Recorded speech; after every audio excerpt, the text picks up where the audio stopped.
చక్కని సీతకి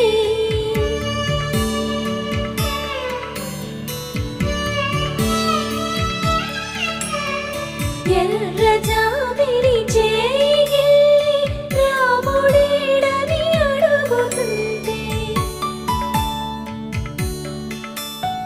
చూడలేదని పెదవి చెప్పే చెప్పలేమని కనులు చెప్పే నల్ల పూసైన